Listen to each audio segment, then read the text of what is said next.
अस्सलाम वालेकुम, मैं हूँ Fiza Mir. Welcome back to my channel. कैसे हैं आप सब? आई होप सब लोग ठीक ठाक होंगे।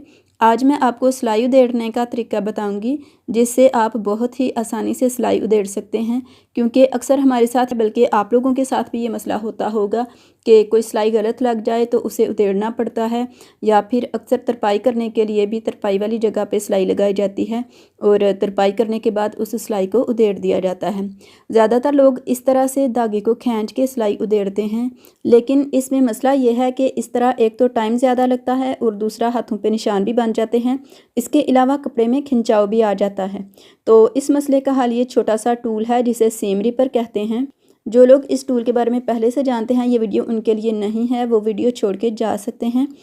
तो इस टूल के ज़रिए बहुत ही आसानी से और जल्दी से सिलाई को उधेड़ा जा सकता है।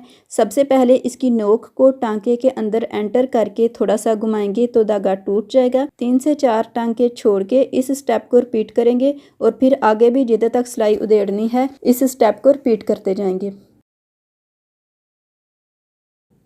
एक साइड से इस तरह करने के बाद दूसरी साइड से धागे को आराम से खींचेंगे तो सिलाई ख़त्म हो जाएगी, मतलब उधड़ जाएगी। इसके बाद धागे के जो छोटे छोटे पीस हैं उनको चुन लें।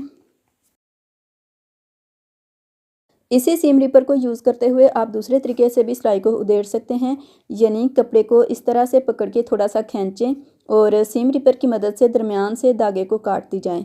अब कुछ लोग यहाँ पे कहेंगे कि कैंची की मदद से भी इसी तरह धागे को काट के सिलाई को उधेड़ा जा सकता है, लेकिन कैंची से कपड़े को कट लग सकता है, इसलिए ये तरीका ज़्यादा बेहतर है।